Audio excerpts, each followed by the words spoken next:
जी दोस्तों, once again अस्सलाम वालेकुम। सब रंग के साथ मैं हूं जावेद काजी और हर सोमवार को शाम 6 बजे आपकी खिदमत में हाजिर होता हूं। और कुछ दोस्त हमारे पाकिस्तान से हमारे साथ शामिल होते हैं और कुछ यहाँ के जो हमारे दोस्त हैं वो भी शामिल होते हैं। कोरोना की दूसरी लहर जो है वो यूके में जो है उसने भी बड़ी तेज़ी जो है वो अख्तियार कर ली और पाकिस्तान में भी बहुत लहर जो है वो तेज़ी से इसने अख्तियार की है कोरोना ने। वहाँ पर भी एसओपीज़ जो हैं उन पर बहुत कम लोग जो हैं वो उस पे यानी कि एहतियात जो है वो बहुत कम करते हैं। जैसे कि इलेक्शन अब हो रहे थे गिलगित बल्तिस्तान में, वहाँ भी आपने देखा होगा कि लोग लाइनों में खड़े हैं लेकिन मास्क वगैरह कोई नहीं है। तो एहतियात जो है वो तो लाज़मी है, लेकिन बहुत कोरोना जो है उसकी दूसरी लहर जो है दुनिया भर को परेशान कर रखा है। इसके अलावा अमेरिका बहुत बड़ी डेमोक्रेसी है और जो दूसरे दुनिया के ममालिक हैं उनमें ये डेमोक्रेसी जो है वो मतलब है कि लाना चाहते हैं, लेकिन उनका अपना ये हाल है कि इलेक्शन हुआ है और ट्रम्प साहब कह रहे हैं कि जी धांधली हो गई है। अब पाकिस्तान की सियासत में तो ये हम सुनते आए हैं, लेकिन अमेरिका में भी ये आवाज़ें उठ रही हैं। इस पर भी हम बात करेंगे जब हमारे साथ जनाब इफ्तिखार चौधरी साहब और लाहौर से जनाब असद काजी साहब जो हैं वो शामिल गुफ्तगू होंगे। तो दुनिया जो है वो अमेरिका के इलेक्शन जो है उनको भी देख रही है और जो गिलगित में इलेक्शन हुए हैं उनको भी देख रही है। इस पर भी हम बात करेंगे। हमें ज्वाइन कर लिया है जनाब इफ्तिखार चौधरी साहब ने all the way from Islamabad. जी अस्सलाम वालेकुम। वालेकुम सलाम काई साहब। और जनाब लाहौर से हमारे साथ आ चुके हैं जनाब असद काजी साहब। जी अस्सलाम वालेकुम। वाइसलाम। जी क्या हाल है काजी साहब, खैरियत से हैं? जी अल्हम्दुलिल्लाह।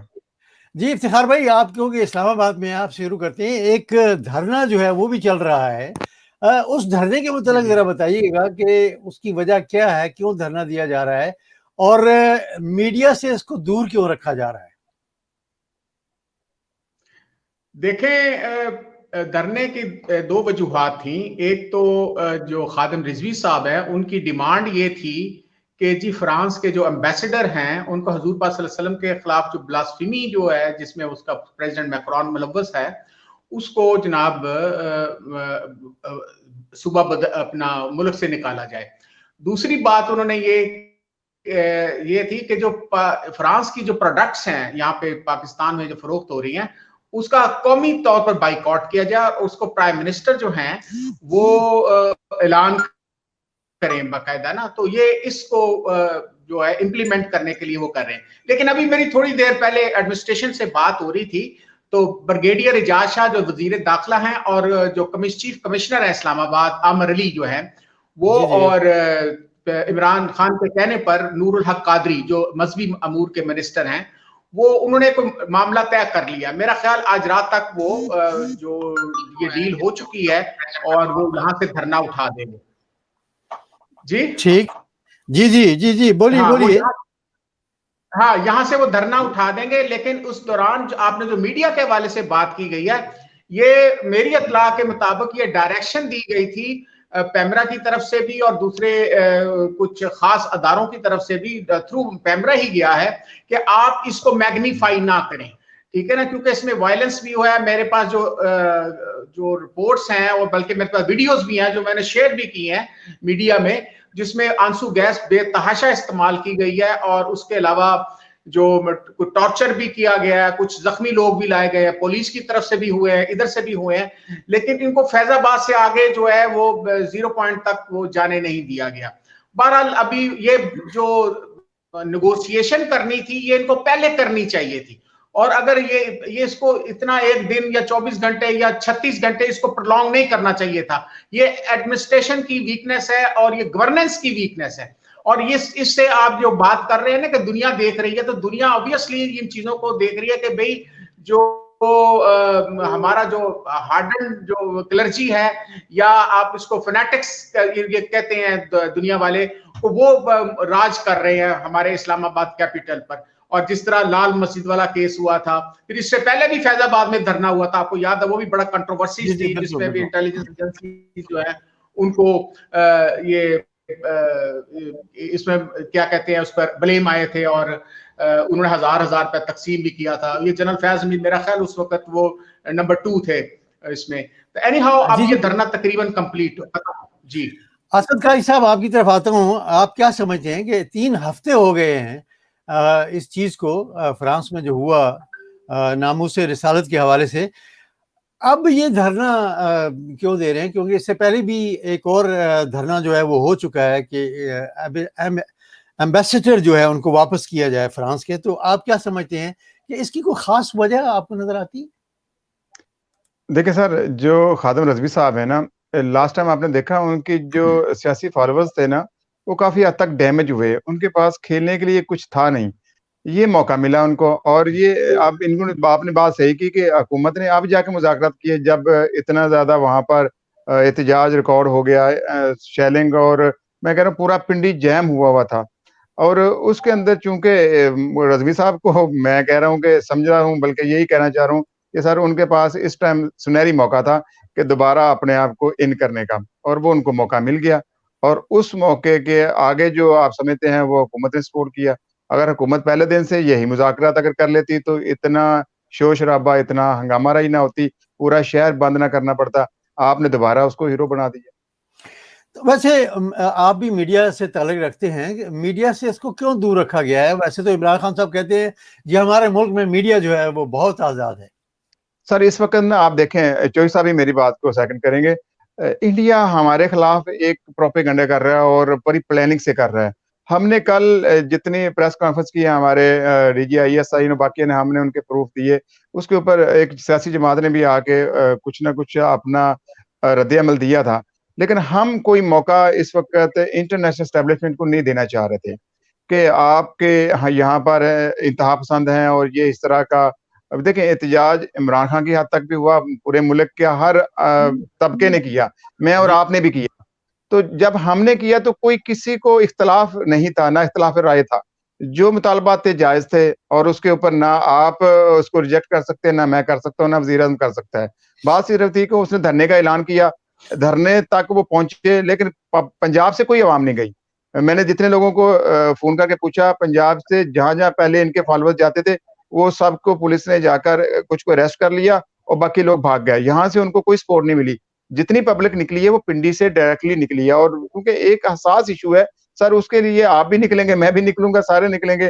तो खादिम रजवी साहब चूंकि पहल कर गए और उन्होंने उसका मौका उठाया।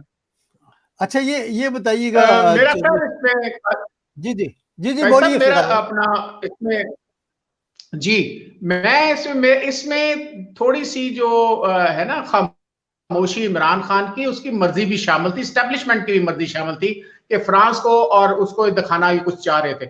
सेकेंडली जो बात कर रहे हैं ना कि आईएसपीआर की और ये जो प्रेस कॉन्फ्रेंस हुई है, आपने उसमें देखा कि वहां पे इंडिया का जो नैरेटिव है वो उसको एक्सपोर्ट किया थ्रू उनके जो एक्शंस हैं।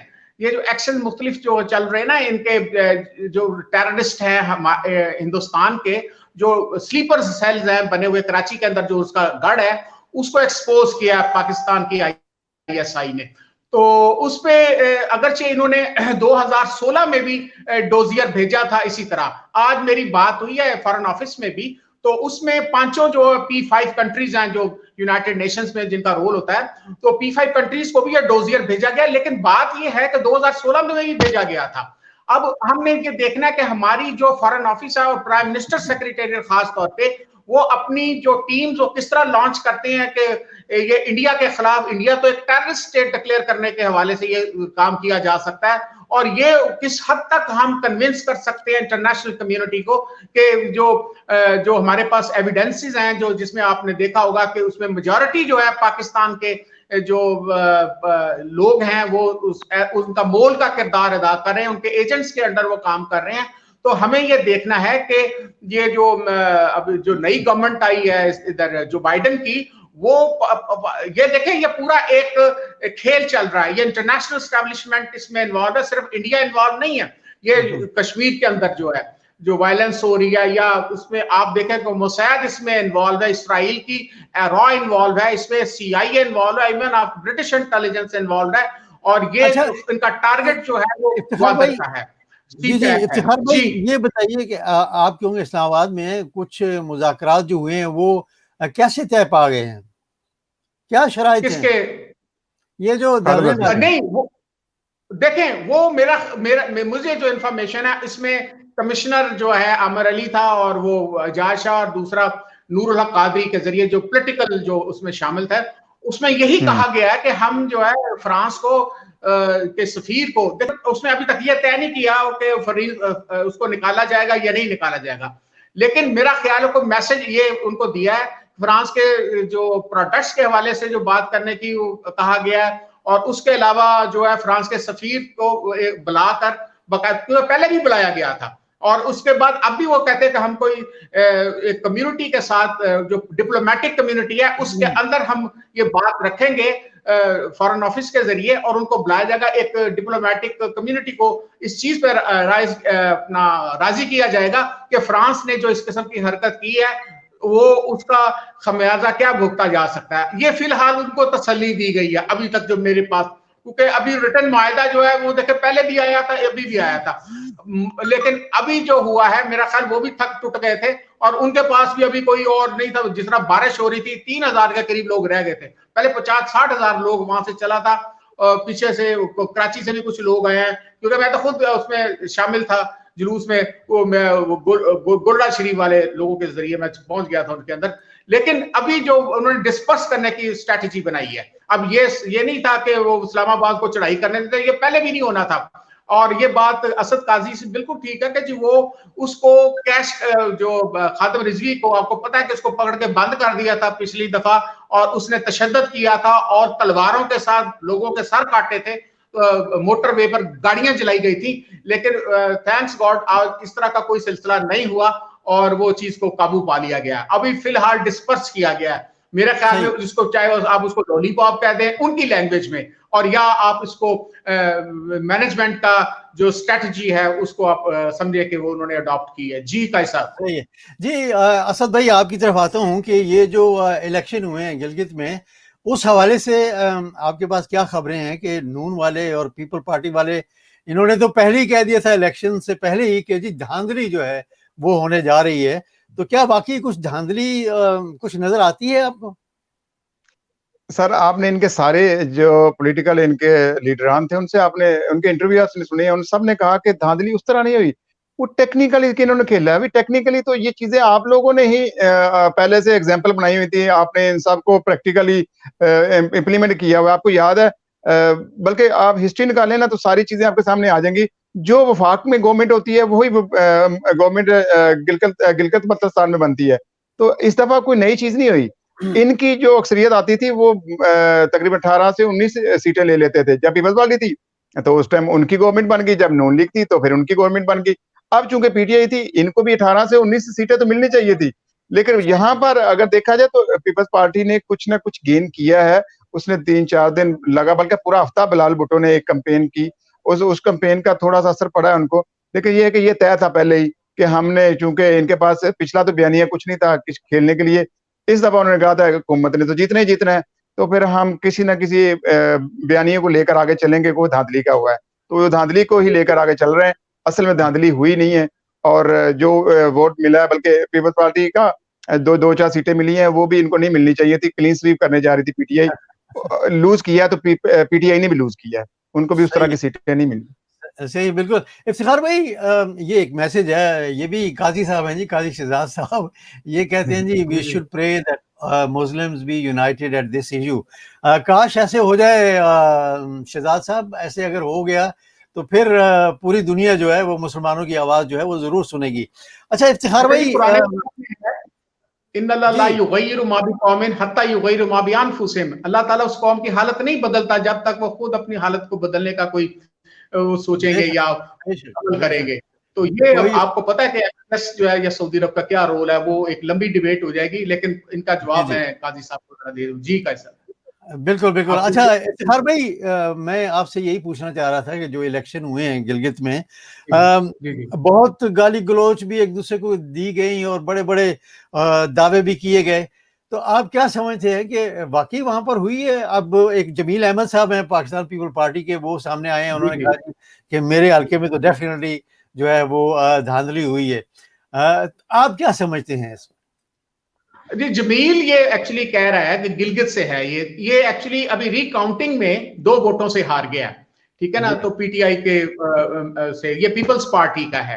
तो पहले ये 600 क्लेम कर रहा था कि 600 वोटों से मैं जीत रहा था, आखिरी खबरें आने तक। तो उसको चीफ इलेक्शन कमिश्नर जो है गिलगित बल्तिस्तान का, उसने ये कहा कि भाई आप इन कैमरे के अंदर आ जाएं और बैठ जाएं, और वो जो फॉर्म 45 होता है जो जिसपे सारे सिग्नेचर्स करते हैं, जो पोलिंग एजेंट होता है, हर पार्टी का जो पोलिंग एजेंट होता है वो साइन करता है। आप उसको इकट्ठा कर लें, दोबारा रिकाउंटिंग कर लें। अगर आप अगर इस तरह का कोई मसला निकलता है तो सीट वो आप उसको अगर जीते हैं तो जीत जाएंगे। लेकिन इसके बावजूद भी पीटीआई की 9 सीटें बनती हैं, और अगर ये जमील वाली सीट भी शामिल कर ले तो 10 सीटें बनती हैं। और जो उसमें एक जो मुत्तहिदा जो वहदतुल मुस्लिमीन की एक सीट है, क्योंकि उनके साथ तो कोलैबोरेशन है पीटीआई का, तो 10 वो बन जाएंगे। और 7 जो सीटें हैं, और 7 सीटें ये इंडिपेंडेंट की है। इंडिपेंडेंट का हमेशा से ये रुझान रहा है कि वो जो विनिंग पार्टी होती है उसके साथ वो शामिल हो जाते हैं। तो लिहाजा फिर दूसरी अभी रिसेंट 2 सर्वे करवाए गए।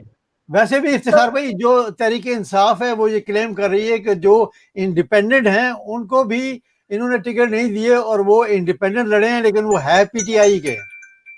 तो इसका तो मतलब है कि मैं एक टेंडेंसी बता रहा हूं ना, जनरल एक टेंडेंसी बता रहा हूं। पिछले 2 इलेक्शन जो हुए हैं जिसमें एक नून जीता है और एक में पीपल्स पार्टी, उसमें ट्रेंड यही है कि जो भी इंडिपेंडेंट होता है वो विनिंग पार्टी के साथ जाता है। देखिए अभी अबूरी सूबा है, अभी इसका सूबा डिक्लेयर हो जाना है, उसके बाद फिर सेनेट की सीटें इसमें से निकलनी है, एमएनएस आने हैं, लोकल फिर एमपीएस होने हैं, अब उसमें भी काम होना है। तो जाहिर है कि ये जो लोकल है वहां के, फिर आपने देखा कि दो सर्वे हुए हैं अभी, और एक तो गैलप सर्वे जो है वो तो कहा जाता है कि प्रो नवाज शरीफ एक ऑर्गेनाइजेशन है, उसने भी कहा है कि फर्स्ट नंबर पे इमरान खान है, दूसरे नंबर पे फिर बिलावल है, और तीसरे नंबर पे नवाज शरीफ, और चौथे नंबर पे 0.3% के मरियम नवाज है। ये उनका पॉलिटिकल स्टेचर है। तो मेरा यह ख्याल है कि वो इजीली फॉर्म कर लेगी गवर्नमेंट पीटीआई की, और लेकिन वहां पे उसको बहुत बेहतर काम करना पड़ेगा, क्योंकि गिलगित बल्तिस्तान में इंडिया का और इंटरनेशनल जो एस्टेब्लिशमेंट है उसका बहुत ज्यादा इंटरेस्ट है। दैट्स वाई ये हल्ला गुल्ला जो इसी वजह से हो रहा था कि क्योंकि लद्दाख और ये जो एरियाज हैं, ये भी आपको पता है कि कश्मीर का कहा जाता है कि हिस्सा है, वो इंडिया का अपना एक वर्जन है और इंटरनेशनल कम्युनिटी का अपना वर्जन है। लेकिन हम देखेंगे कि जो बाइडन जब आता है तो उस सिलसिले में ये तमाम जो रीजन है जिसमें उसने रिक्वेस्ट की थी इंडिया ने उसको डोनाल्ड ट्रंप को, जो पुराना पाकिस्तानी है, जिसको इमरान खान ने मेरे ख्याल धांधली करवाई है, जिसकी वजह से वो मरियम नवाज का भी आ जाया कि जो बंद कर दिया उसको शहबाज शरीफ को, इसलिए कि धांधली करवानी थी गिलगित बल्तिस्तान में। तो मुझे तो लगता है इमरान खान ने वहां धांधली कराई है, जो डोनाल्ड ट्रंप हार गया, तभी वो कह रहा है कि मुझे क्यों निकाला है वहां से, और वो बल्कि वो निकल नहीं रहा उधर से, व्हाइट हाउस से। तो आप ये हमारे यहाँ मसला व्हाइट हाउस से वो नहीं निकल रहा। ये एक मैसेज है, कह रहे हैं कि very bad practice in politics that if win the election is fair but when other win the election are not fair. तो इसका कहने का मकसद यही है इनका कि जब पार्टी जीत जाए तो इलेक्शन फेयर हो गए, हार जाए तो जी धांधली हो गई है। असद भाई आप क्या कहेंगे? क्योंकि अमेरिका मैं इसके ऊपर ना थोड़ा ऐड करूंगा। आप देखें ना आज, बल्कि अब तो अमेरिका एक आप समझे तरक्की याफ्ता मुल्क है, वहां पर तो ऐसा कभी नहीं हुआ। तो वहां भी पहली दफा ये हो गया ना कि भाईजान धांधली हुई है। धांधली आज तक होती रही है या नहीं होती, ये दोनों चीजें आप साइड पे रखें। हारने वाले ने कभी नहीं माना, और इतना बड़ा किसी का वो कहते हैं दिल ही नहीं है कि वो अपनी हार को तस्लीम कर ले। हमारे यहाँ ये सिस्टम अगर चलता रहता है तो भाई ये तो हम तो पहले से प्रैक्टिस कर रहे थे। अब ये जो नए लोग आ रहे हैं, ये लोग भी उसी तरह ही एक दूसरे पर ब्लेमबाजी करेंगे। ये सिस्टम तो हमें सूट ही नहीं करता ना, अगर इस तरह देखा जाए तो। अब अमेरिका भी फंस गया है, ये तो चाइना वाला सिस्टम हमें लागू करना पड़ेगा कि जहां पर लोग बैठे। पर सर पहली बात यह है कि 5 साल में किसी की चीज की समझ ही नहीं आती, आप एक घर सीधा नहीं कर सकते, तो कम से कम एक लंबा सा गवर्नमेंट रहे ना जो पूरा सिस्टम चेंज करके आपको डिलीवर करे। चाइना में तो ऐसी चीजें आपको फेस नहीं करनी पड़ती ना। रशिया में, रशिया के आप देखें उसका सदर कब से बैठा हुआ है भाई, उनको एंड यूजर को क्या चाहिए, वो उनका मसला है और वो उनका मसला हल कर रहे हैं, लोग नहीं निकलते उनके लिए। तो जब तक ये चीजें हमें गोरों ने दी है, ये सिस्टम बल्कि बेसिकली देखा जाए तो वहीं से हमें आया, और आप देख लें उसी सिस्टम के नीचे ये दबने जा रहे हैं। अगर ट्रंप निकल आया करोड़ों लोग लेकर, लाखों लोग लेकर निकल आया, तो वहां पर अमेरिका के हालात तो इनके कंट्रोल से बाहर निकल जाएंगे। और जितने मेरे कुछ 2000 नजूमी कह रहे होते हैं, वो कहते हैं अगला साल तो अमेरिका के टूटने का साल है। आप देखते हैं पता नहीं टूटता कि नहीं टूटता। हाँ, लेकिन कुछ नजर तो आता है ना। अच्छा, ये इफ्तिखार भाई ये बताइएगा कि अमेरिका जो ट्रम्प है उनको किसने सिखाया कि ये धांधली जो है वो कैसे डार साहब ने और जुल्फी बुखारी मेरे ख्याल गया होगा, ठीक है ना। नहीं, डार साहब उनके साथ हैं, उनके साथ डार साहब साजिद डार। ये जो है ये साजिद डार ने पर उधर से फोन किया, वो डरता है, डरपोक आदमी, वो लंदन नो साजिद डार की बात कर रहा हूँ, साजिद डार की बात कर रहा हूँ। वो पाकिस्तानी है, उसको सारी हाँ वो बंदा उसका जी वो उस बंदे ने उसको कहा कि भाई हाँ नहीं, वो इधर मेरा ख्याल इमरान खान ने उसको कहा है कि ये धरना दे। और ये पहले मेरा फजलुर रहमान को भी फोन किया था। फजलुर रहमान आपको पता है धरना एक्सपर्ट, वो तो ऐसी मीडिया पे एक सीट भी नहीं आई उधर से बल्तिस्तान से ना, तो वो थोड़ा सा मायूस हो गया। तो मेरा ख्याल डोनाल्ड ट्रंप उसकी बात तो नहीं मानेगा, जुल्फी बुखारी की शायद वो बात मान ले। लेकिन ये देखें, ऑन अ सीरियस नोट, मैं ये समझता हूं कि ये जो हम जो कह रहे थे कि पाकिस्तान में प्रेसिडेंशियल फॉर्म ऑफ सिस्टम होना चाहिए, तो उसमें अब चीज एक्सपोज हो गई है कि कल को अगर प्रेसिडेंट जो है वो इसी तरह का नालायक नजर आ जाए, डोनाल्ड ट्रंप की तरह का मस्करा आ जाए। अब वो कहते हैं सीरियस अमेरिका होने लगा है, 4 साल फनी अमेरिका था, अब सीरियस अमेरिका होने लगा है। तो फिर वो जाहिर है कि वो जो हर बात वो वीटो कर देता था, कांग्रेस की भी बात वो अनडू कर देता था, उसके बाद सेनेट भी अप्रूव करे। वो कहता है कि क्योंकि अमेरिका के प्रेसिडेंट के पास एक लामहदूद किस्म के इख्तियार होते हैं, उसमें बहुत जो बैलेंस ऑफ जो उसका चेक एंड बैलेंस होता है वो उस पर बहुत कम होता है, जो जिस तरह डोनाल्ड ट्रंप ने किया था, जिसमें उसने पेरिस के मुआहदे या फिर ईरान के साथ उसने जो अपना किया था। और डोनाल्ड ट्रंप और मूडी भाई भाई के नारे लगा करते थे। अब ये देखना है कि ये जो MBS के साथ उसने जो बाइडेन ने कहा है कि वो जो जर्नलिस्ट जो मर्डर हुआ जमाल जो था वो था।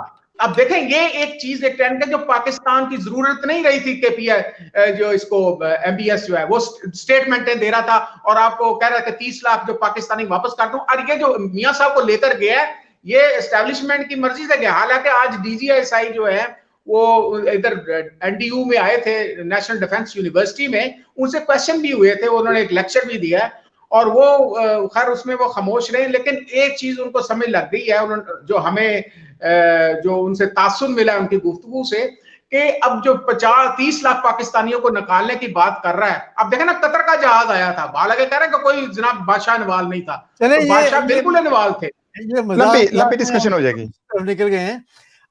ये एक मैसेज है, नून लीग का जीपी में जनाजा निकल गया। अच्छा, जनाजा निकल गया। पीपी भी दावे करते रह गई और आज बिलावल रोने वाला हो गया। सही कह रहे हैं। जी बिल्कुल। हमारे साथ डॉक्टर इरफान साहब भी हैं, शायद वो लाइव भी आ जाएं, मेरा ख्याल है आना तो उनको चाहिए। अरसलान, बहुत शुक्रिया आपका, thank you very much for joining.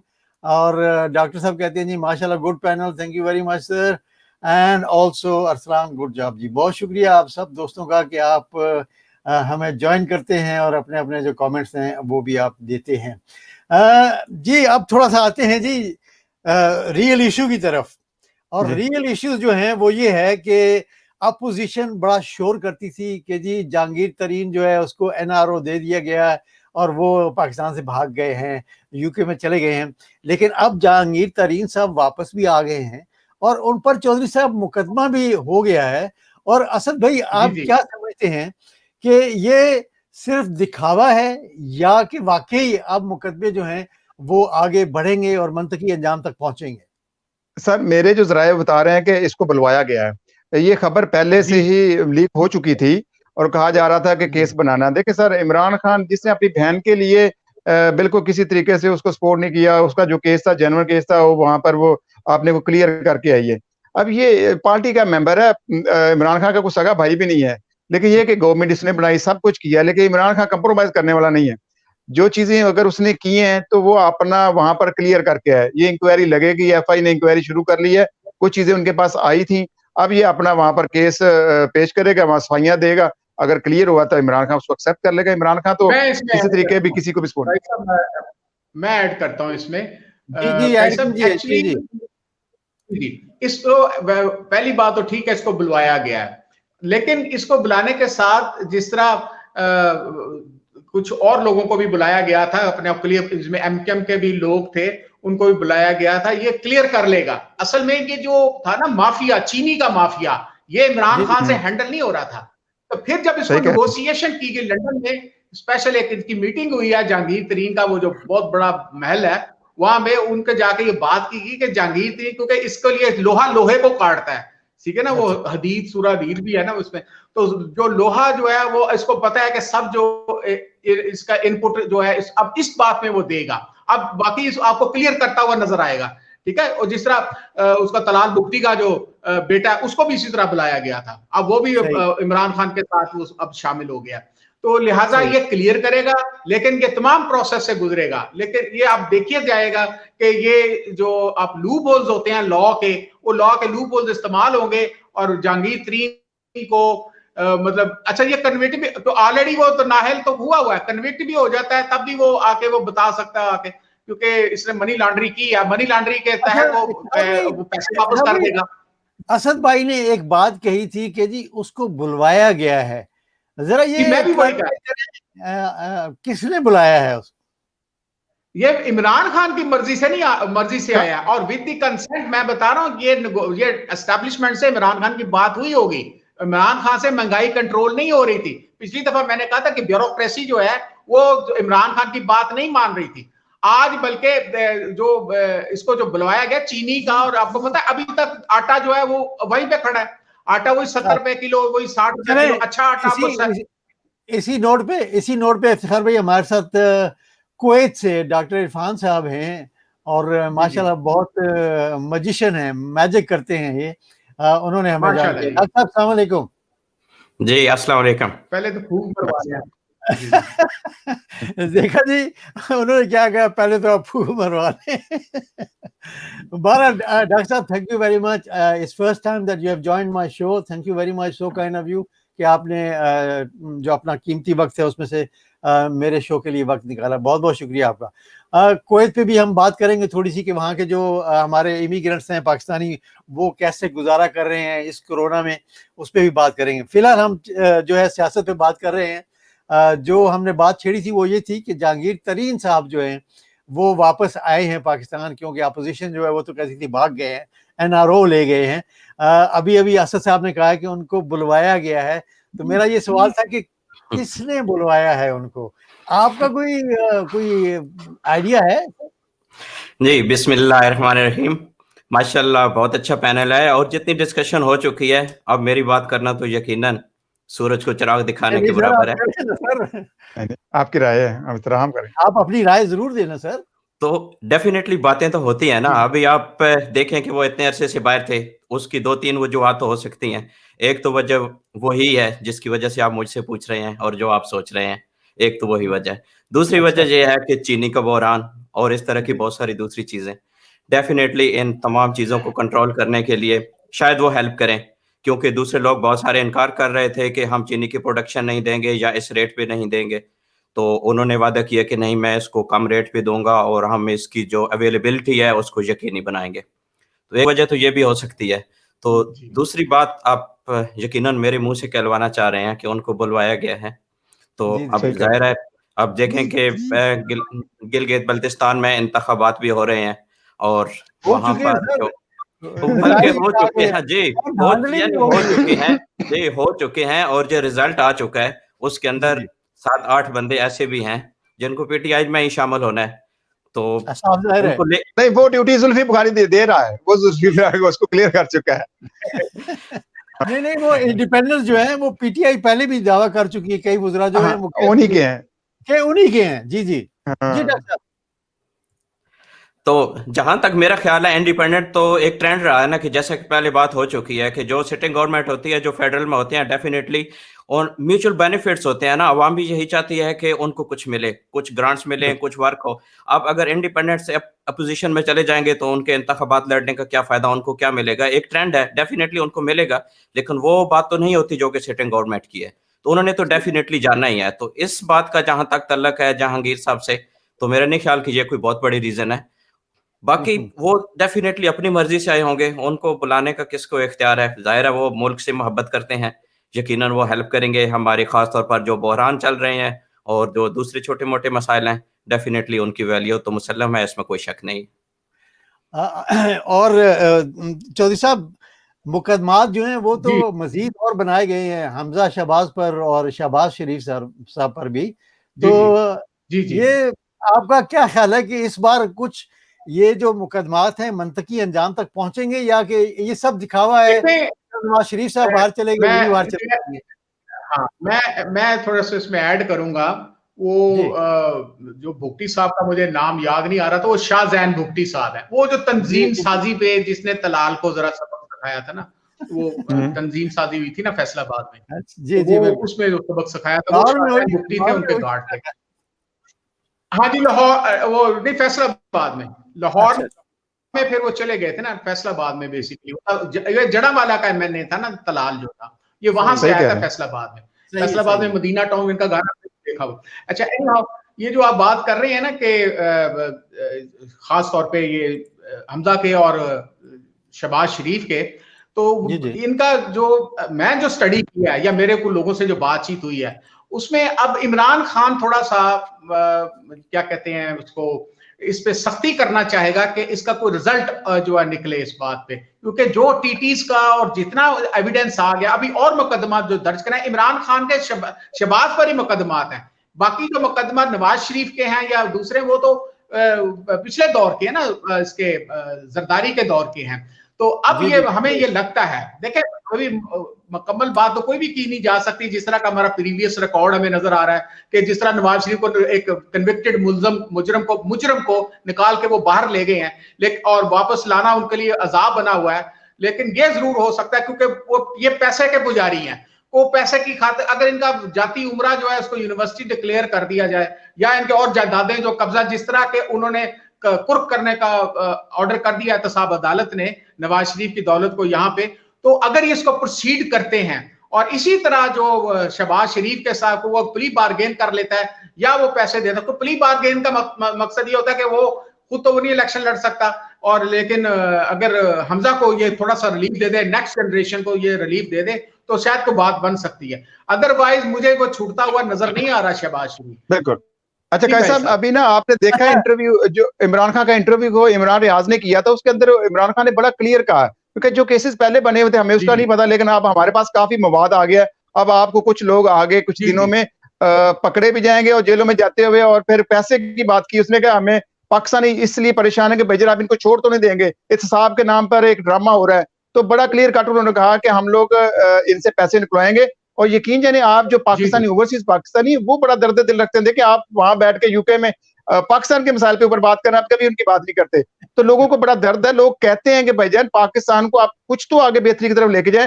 तो इमरान खान के ऊपर बड़ा प्रेशर था, उसने कहा कि मैं पैसे निकलवाऊंगा। अभी तक शायद जो थोड़े बहुत दिए हैं वो भी उस तरह शो नहीं हुए, लेकिन अब बड़ी उसके ऊपर प्रेशर है कि भाई इनके अगर जेलों में डालना है, ये बरी होते जाएंगे, डालते इनको इंसाफ तो क्या, उनके बकौल इंसाफ है, अगर नहीं होता तो फिर जब तक तो हमें पैसे नहीं मिलेंगे तो उसका कोई फायदा नहीं है आपके एहतसाब का, तो खाना पूरी हो रही है। तो लोगों का आवाम का इसी तरह ऐड करता हूँ। मेरी इंफॉर्मेशन ये है कि इसको एस्टेब्लिशमेंट की आशीर्वाद है अब, कि भाई बहुत ज्यादा हो गया काम, कि अब एस्टेब्लिशमेंट की आशीर्वाद है कि भाई इस तरह अगर ये इनको हीरो ही बनाना है, जिस तरह वो कैप्टन सफदर है उधर एक तो कायद आजम के नारे मारता रहा, बाद में डीजीआई सही और उनके खिलाफ इल्जाम लगते रहे, उनको क्लियरेंस आगे देनी पड़ी, और दो जो लोग हैं उनको जनरल बाजवा ने उनका कोर्ट मार्शल के लिए रिकमेंड कर दिया है। एक दो बातें मैं एक छोटी सी करना चाहता हूँ गवर्नेंस के हवाले से।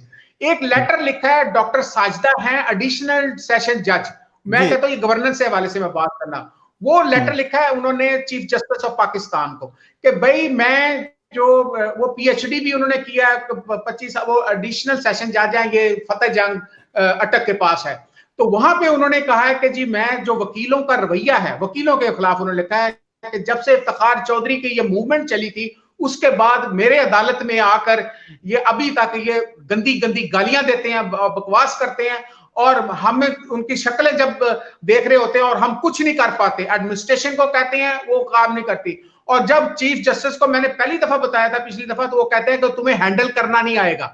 तो ये एक बहुत बड़ा मामला है कि जो वकला जो बरादरी है वो जो गुंडागर्दी पर उतरी हुई है, तो वो उसको हमारे जो जुडिशरी है, सुप्रीम कोर्ट ऑफ पाकिस्तान और जो पाकिस्तान बार काउंसिल है, उनको इस बात पर तवज्जो देने चाहिए। दूसरी बात जो है वो मैं कहूंगा असिस्टेंट कमिश्नर पाकपटन को तशद्दुद किया है जब उसने एक एमपीए जो है नून लीग का एमपीए, और उसने जनाब नून लीग के एमपीए ने उस खाबर बशीर है उसका नाम, जो असिस्टेंट कमिश्नर है, उसने जुर्माना किया एक मार्की में, को शादी की उसने एक मार्की बनाई हुई है, वहां पे वो लेट नाइट खाना था और वो एक 1 डिश के बजाय वो 10 डिशें होंगी, 50,000 रुपए जुर्माना किया। तो अभी तक उस पर एफआईआर हुई है, नबील अली उसका नाम है। जी इफ्तिखार भाई, पहली बात मैं ये कह रहा हूं कि उस्मान बुज़दार को अपनी गवर्नेंस देखनी चाहिए। अगर कोई काम कर रहा है तो उस ब्यूरोक्रेसी को काम करने दिया जाए, लॉ अबाइडिंग सिटीजन है।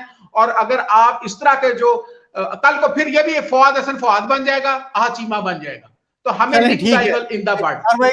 इफ्तिखार भाई, मुझे पता है कि आप मसरूफ भी हैं, आपने दूसरे चैनल्स भी जाना होता है, तो अगर आप जाना चाहें तो ठीक, अगर रहना चाहें तो भी आपकी मर्जी है।